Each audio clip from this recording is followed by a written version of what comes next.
News live കൊച്ചിയിലേക്ക് സ്വാഗതം. ഈ വാർത്തകൾ നിങ്ങൾക്കായി അവതരിപ്പിക്കുന്നത് Lutech solar solutions, powered by Mayil food stuffs, Mookkannoor, city tower, city wear and city shoes, Angamaly and Cochin Kalabhavan Angamaly franchise. 158 കോടി കുടിശ്ശികയുണ്ട്. അടച്ചില്ലെങ്കിൽ ഉപകരണങ്ങൾ തിരിച്ചെടുക്കും. മെഡിക്കൽ കോളേജുകൾക്ക് കത്തയച്ച വിതരണക്കാർ. ഹൃദയ ശസ്ത്രക്രിയ ഉപകരണ പ്രതിസന്ധിയിൽ കടുത്ത നിലപാടുമായി വിതരണക്കാർ.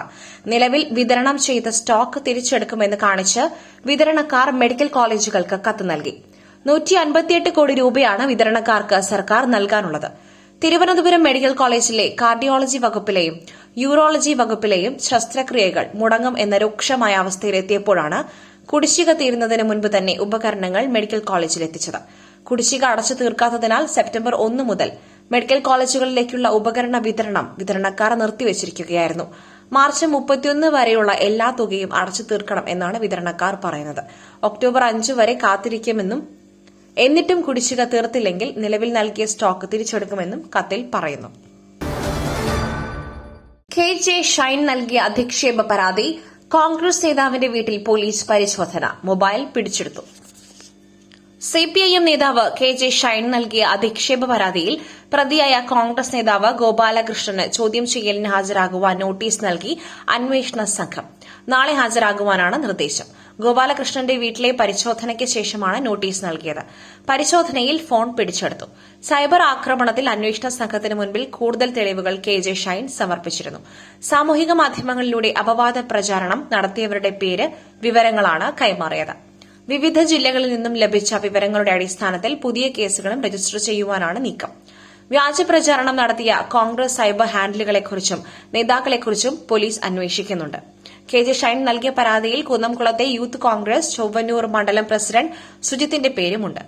സ്ത്രീത്വത്തെ അപമാനിക്കുന്ന തരത്തിൽ ലൈംഗിക ചുവയുള്ള പോസ്റ്റുകൾ സമൂഹമാധ്യമത്തിലൂടെ പങ്കുവച്ചു എന്നാണ് പരാതി. അപവാദ പ്രചാരണം നടത്തിയ പലരും പോസ്റ്റുകൾ പിൻവലിച്ചിരുന്നു. ഇത് വീണ്ടെടുക്കുവാൻ സൈബർ പോലീസ് മെറ്റയുടെ സഹായവും തേടി. ഫേസ്ബുക്ക് പോസ്റ്റുകൾ നടത്തിയവർക്കെതിരായ സാക്ഷിമൊഴികളും പോലീസ് ശേഖരിക്കുന്നുണ്ട്. അതിനിടെ കേസിലെ മുഖ്യപ്രതിയായ CK ഗോപാലകൃഷ്ണൻ ഒളിവിൽ പോയിരുന്നു. VD സതീശൻ MLAയുടെ ഓഫീസിലാണ് ഗോപാലകൃഷ്ണനെ ഒളിപ്പിച്ചിരിക്കുന്നതെന്ന് ആരോപിച്ച് പറവൂരിലെ CPIM നേതാക്കൾ രംഗത്തെത്തിയിരുന്നു. കഴിഞ്ഞ ദിവസം ഗോപാലകൃഷ്ണന്റെ വീട്ടിലേക്ക് CPIM പ്രതിഷേധ മാർച്ച് നടത്തിയിരുന്നു. ആഗോള അയ്യപ്പ സംഗമത്തിൽ ഉദ്ദേശിച്ച കാര്യം ലക്ഷ്യം കണ്ടു. സ്വർണ്ണപ്പാളി വിവാദം ചീറ്റിപ്പോയി PS പ്രശാന്ത്. ആഗോള അയ്യപ്പ സംഗമത്തിൽ ദേവസ്വം ബോർഡ് ഉദ്ദേശിച്ച കാര്യം ലക്ഷ്യം കണ്ടെന്ന് പ്രസിഡന്റ് PS പ്രശാന്ത്. സംഗമത്തിൽ 4126 പേർ പങ്കെടുത്തു. ചീറ്റിപ്പോയി എന്ന പ്രചാരണങ്ങളിൽ ഒരു കാര്യവുമില്ലെന്നും PS പ്രശാന്ത് പറഞ്ഞു. ആഗോള സംഗമം സജീവമായി ചർച്ചയായതിൽ സന്തോഷമുണ്ടെന്നും ഉദ്ഘാടന സമ്മേളനം കഴിഞ്ഞതിന് ശേഷം പൊളിഞ്ഞുപോയി എന്ന പ്രചാരണമുണ്ടായെന്നും PS പ്രശാന്ത് പറഞ്ഞു. ശബരിമലയുടെ മാസ്റ്റർ പ്ലാൻ എങ്ങനെ ഭക്തർക്കു മുൻപിൽ അവതരിപ്പിക്കണം എന്നതിൽ സജീവ ചർച്ച നടന്നു. 4 വർഷത്തിനുള്ളിൽ ഈ മാസ്റ്റർ പ്ലാൻ നടപ്പിലാക്കും. ഉദ്ഘാടന സമ്മേളനം കഴിഞ്ഞ ശേഷം 3 സെഷനുകളിലേക്ക് പിരിഞ്ഞു. ഒരേ സമയം 3 സെഷനുകൾ നടന്നു. ഉച്ചസമയം ആയതിന്റെ പ്രശ്നവും ഉണ്ടായിരുന്നു. 5000 പേർക്ക് ഇരിക്കുവാൻ പറ്റുന്ന പന്തലാണ്. അവിടെയാണ് 4126 പേർ പങ്കെടുത്തത്. ചീറ്റിപ്പോയി എന്ന പ്രചാരണങ്ങളിൽ ഒരു കാര്യവുമില്ലെന്ന് PS പ്രശാന്ത് പറഞ്ഞു. വിവിധ സംസ്ഥാനങ്ങളിൽ നിന്നും ആളുകൾ വന്നു. KC വേണുഗോപാൽ ആൾ വരില്ല എന്ന് പറഞ്ഞ ഇടത്ത് നിന്ന് വരെ ആൾ വന്നു. സംഗമം പൊളിക്കുവാൻ നിൽക്കുന്നത് സംഘപരിവാർ അജണ്ടയാണെന്ന് PS പ്രശാന്ത് കുറ്റപ്പെടുത്തി. ചില മാധ്യമങ്ങളെയും അവർ കൂട്ടുപിടിക്കുന്നു എന്നും അദ്ദേഹം വിമർശിച്ചു. ആഗോള അയ്യപ്പ സംഗമത്തിലെ യോഗി ആദിത്യനാഥിന്റെ ആശംസയ്ക്ക് പ്രാധാന്യമുണ്ടെന്ന് PS പ്രശാന്ത് പറഞ്ഞു. കുംഭമേള നടത്തുന്നവർ അയ്യപ്പ സംഗമം നടത്തുവാൻ സർക്കാരിന് എന്ത് അധികാരമെന്ന് ചോദിക്കുന്നു. ആ ചോദ്യത്തിന്റെ മറുപടിയാണ് യോഗി ആദിത്യനാഥിന്റെ കത്തെന്നും PS പ്രശാന്ത് പറഞ്ഞു. സ്പൈഡർമാന്റെ ഷൂട്ടിംഗിനിടെ അപകടം. ടോം ഹോളണ്ടിന്റെ തലയ്ക്ക് പരിക്ക്. സ്പൈഡർമാൻ ബ്രാൻഡ് ന്യൂ ഡേ എന്ന ചിത്രത്തിന്റെ ഷൂട്ടിംഗിനിടയിലുണ്ടായ അപകടത്തിൽ ടോം ഹോളണ്ടിന് പരിക്കേറ്റു. സ്കോട്ട്ലൻഡിലെ ഗ്ലാസ്ഗോയിൽ വെച്ച് നടന്ന ചിത്രീകരണത്തിൽ വളരെ സങ്കീർണമായൊരു ആക്ഷൻ രംഗം ഷൂട്ട് ചെയ്യുന്നതിനിടയിൽ താഴേക്ക് വീണ് പറ്റിയ അപകടത്തിൽ തലയ്ക്ക് പരിക്കേറ്റ ടോം ഹോളണ്ടിന് ഒപ്പമുണ്ടായിരുന്ന സ്റ്റണ്ട്മാനും പരിക്കേറ്റിരുന്നു. പരിക്കിനെ തുടർന്ന് കൺകഷൻ തോന്നിയ നടനെയും സ്റ്റണ്ട്മാനെയും ഉടൻ ആശുപത്രിയിൽ എത്തിച്ച് ചികിത്സ തേടി. ചിത്രത്തിന്റെ ഷൂട്ടിംഗ് ഉടനടി നിർത്തിവെക്കുകയും ചെയ്തുവെങ്കിലും താരത്തിന് നിസ്സാര പരിക്കുകളെയുള്ളൂവെന്നും കുറച്ചു ദിവസത്തിന് ശേഷം അദ്ദേഹം ഷൂട്ടിംഗ് സെറ്റിലേക്ക് മടങ്ങിവരുമെന്നും പ്രൊഡക്ഷൻ ടീം മാധ്യമങ്ങളെ അറിയിച്ചിട്ടുണ്ട്. കൂടാതെ പരിക്കിന് ശേഷം ടോം ഹോളണ്ടും ഗേൾഫ്രണ്ട് സെദായയും ഒരു ചാരിറ്റി പരിപാടിയിൽ പങ്കെടുക്കുകയും ചെയ്തതായും അമേരിക്കൻ മാധ്യമങ്ങൾ റിപ്പോർട്ട് ചെയ്തിട്ടുണ്ട്. ടോം ഹോളണ്ട് സ്പൈഡർമാനായി വേഷമിട്ട മുൻപത്തെ 3 ചിത്രങ്ങളിൽ നിന്നും വ്യത്യസ്തമായി ബ്രാൻഡ് ന്യൂ ഡേയുടെ ആക്ഷൻ രംഗങ്ങൾ, ഗ്രീൻ സ്ക്രീനിൽ നിന്നും പ്രാക്ടിക്കൽ സെറ്റിലേക്ക് പറിച്ചുനട്ട സാഹസികമായ ഷൂട്ടിംഗ് രംഗങ്ങൾ സോഷ്യൽ മീഡിയയിൽ വൈറലായിരുന്നു. മോഹൻലാൽ അങ്ങേയറ്റം ജെനുവിനായൊരു നടൻ സെൽവരാഘവൻ. മോഹൻലാൽ അങ്ങേയറ്റം ജെനുവിനോടെയുള്ള ഒരു നടനെന്ന് തമിഴ് സംവിധായകനും നടനുമായ സെൽവരാഘവൻ. മോഹൻലാലിന്റെ ദാദേ സാഹിബ് ഫാൽക്കെ പുരസ്കാരം നേട്ടത്തെക്കുറിച്ചുള്ള ചോദ്യത്തിന് ഉത്തരം നൽകുകയായിരുന്നു സെൽവരാഘവൻ. അദ്ദേഹം മലയാളത്തിലേക്ക് അഭിനേതാവായി അരങ്ങേറ്റം കുറിക്കുന്ന ഷെയ്ൻ നിഗം ചിത്രം ബൾട്ടിയുടെ പ്രമോഷണൽ പ്രസ് മീറ്റിലാണ് സെൽവരാഘവന്റെ വാക്കുകൾ. മോഹൻലാൽ ദാദാസാഹേബ് ഫാൽക്കെ പുരസ്കാരം നേടിയത് നമ്മളെല്ലാവർക്കും ഒരു മനോഹര നിമിഷമാണ്. തെന്നിന്ത്യയ്ക്ക് മൊത്തത്തിൽ തന്നെ അങ്ങനെയാണ്. അദ്ദേഹത്തിന്റെ അനേകം ചിത്രങ്ങൾ ഞാൻ കണ്ടിട്ടുണ്ട്. അങ്ങേയറ്റം ജെനുവിനായ നടനാണ് മോഹൻലാൽ. അതും എത്ര വേഗമാണ് ഇത്രയധികം റോളുകൾ അദ്ദേഹം അവതരിപ്പിക്കുന്നത്, സെൽവരാഘവൻ പറഞ്ഞു. മോഹൻലാലിനോടുള്ള തന്റെ ആരാധന സെൽവരാഘവൻ പലവട്ടം അഭിമുഖങ്ങളിൽ വെളിപ്പെടുത്തിയിട്ടുണ്ട്.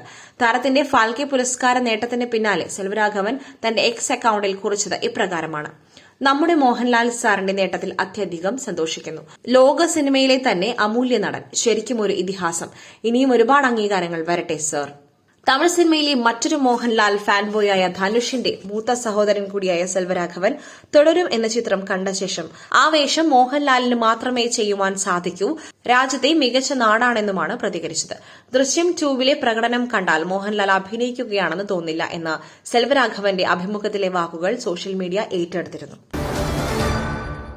മലപ്പുറത്ത് സ്വകാര്യ ബസ്സിൽ യാത്ര ചെയ്ത വിദ്യാർത്ഥിയുടെ കൈവിരലറ്റു. മലപ്പുറം തിരൂരിൽ സ്വകാര്യ ബസ്സുകൾക്കിടയിൽപ്പെട്ട് കൈക്ക് പരിക്കേറ്റ 8ാം ക്ലാസ് വിദ്യാർത്ഥിയുടെ വിരലറ്റു. പറവണ്ണ മുറിവഴിക്കലിൽ കഴിഞ്ഞ ദിവസമാണ് അപകടമുണ്ടായത്. Niramaruthur government higher secondary school വിദ്യാർത്ഥിയായ വാക്കാട് സ്വദേശി ഷഹനാസിനാണ് അപകടത്തിൽ വിരൽ നഷ്ടമായത്. രാവിലെ സ്കൂളിലേക്ക് പോകുന്നതിനിടെ ബസ്സിൽ യാത്ര ചെയ്യവെയായിരുന്നു അപകടം. ഷഹനാസ് സഞ്ചരിച്ചിരുന്ന ബസ്സും എതിരെ വന്ന ബസ്സും തമ്മിൽ ഉരസുകയും സൈഡിലെ കമ്പി പിടിച്ചു നിന്നിരുന്ന ഷഹനാസിന്റെ വിരൽ ബസ്സുകൾക്കിടയിൽ കുടുങ്ങുകയുമായിരുന്നു. പരിക്കേറ്റ ഷഹനാസിനെ തിരൂർ ജില്ലാ ആശുപത്രിയിൽ പ്രാഥമിക ചികിത്സ നൽകിയ ശേഷം കോഴിക്കോട് മെഡിക്കൽ കോളേജ് ആശുപത്രിയിലും പിന്നീട് കോഴിക്കോട്ടെ സ്വകാര്യ ആശുപത്രിയിലും എത്തിച്ചുവെങ്കിലും വിരൽ തുന്നിച്ചേർക്കാനായില്ല. മറ്റ് 4 വിരലുകൾക്കും സാരമായി പരിക്കുപറ്റി. അപകടത്തിന്റെ CCTV ദൃശ്യം പുറത്തുവന്നു. റൺ മഴയ്ക്ക് പിന്നാലെ ട്രോൾ മഴയായ ഇന്ത്യ പാക് സൂപ്പർ 4 പോരാട്ടം. ഏഷ്യ കപ്പ് സൂപ്പർ 4 ആദ്യ പോരാട്ടത്തിൽ പരിഹാസ്യരായി പാകിസ്ഥാൻ ക്രിക്കറ്റ് താരങ്ങൾ. ടോസിന് ശേഷം ഇന്ത്യൻ ക്യാപ്റ്റൻ സൂര്യകുമാർ യാദവ് കൈ കൊടുക്കാതെ അവഗണിച്ചതിന് പിന്നാലെ കളത്തിലെ പെരുമാറ്റവും പരിഹാസ്യരായി മാറുന്നതിന് കാരണമായി. ഇന്ത്യയെ പ്രകോപിപ്പിച്ചുള്ള പാക് താരങ്ങളുടെ സെലിബ്രേഷനുകളും മത്സരം തോറ്റതോടെ ട്രോളായി മാറി. ഗ്രൂപ്പ് ഘട്ട മത്സരത്തിന് പുറമെ സൂപ്പർ 4 മത്സരത്തിലും കൈ കൊടുക്കാതെയാണ് ഇന്ത്യൻ ക്യാപ്റ്റൻ സൂര്യകുമാർ യാദവ് പാക് വധം ആട്ടക്കഥയുടെ 2ാം അധ്യായത്തിന് തുടക്കമിട്ടത്. ഇന്ത്യ തിരിഞ്ഞു നോക്കില്ലെന്ന് മനസ്സിലായതോടെ പാകിസ്ഥാൻ നായകൻ സൽമാൻ അലി ആകെയും ആറ്റിറ്റ്യൂഡ് ഇട്ടു. ആദ്യ മത്സരത്തിൽ നിന്നും വിപരീതമായി സ്കോർ ബോർഡിലെ റൺസ് 127 നിന്നും 171 പാകിസ്ഥാൻ താരങ്ങളിൽ ആത്മവിശ്വാസം ഒഴുകി. അർദ്ധ സെഞ്ചുറി നേടിയ സാഹിബ് സാദ ഫർഹാൻ ഒരു ഗൺ ഫയറിംഗ് സെലിബ്രേഷൻ തന്നെ നടത്തി. മറുപടി നൽകുവാനായി കാത്തുനിന്ന ഇന്ത്യ ബാറ്റ് വീശുവാൻ കളത്തിലെത്തി. ഓപ്പണർമാരുടെ വെടിക്കെട്ട് ബാറ്റിംഗിൽ പാക് ബൌളർമാർ പറന്നു. ഇതോടെ നിയന്ത്രണം വിട്ട ഹാരിസ് റൌഫ് ശുഭ്മാൻ ഗില്ലിന് നേരെ തിരിഞ്ഞു. പക്ഷേ മറുപടി കൊടുത്തു തുടങ്ങിയത് നോൺ സ്ട്രൈക്കിലുണ്ടായിരുന്ന അഭിഷേക് ശർമ്മയായിരുന്നു. അതിർത്തി സംഘർഷ സമയത്ത് ഇന്ത്യയുടെ 6 യുദ്ധവിമാനങ്ങൾ തകർത്തെന്ന പാകിസ്ഥാന്റെ അവകാശവാദം സെലിബ്രേഷനാക്കി ഹാരിസ് റൌഫ് വീണ്ടും പ്രകോപനം നടത്തി. എന്നാൽ 6 വിക്കറ്റിന്റെ ജയത്തോടെ എല്ലാത്തിനും കനത്ത മറുപടി നൽകി നീലപ്പട. ഒടുവിൽ ഇന്ത്യയെയും പാകിസ്ഥാനെയും ഇനി ചിരവൈരികൾ എന്ന് വിളിക്കരുതെന്ന ഇന്ത്യൻ നായകൻ സൂര്യകുമാർ യാദവിന്റെ പരിഹാസത്തോടെ അടികൾക്കും തിരിച്ചടികൾക്കും അവസാനം. മറ്റൊരു വാർത്തയുമായി കണ്ടുമുട്ടുന്നതുവരെ നന്ദി, നമസ്കാരം.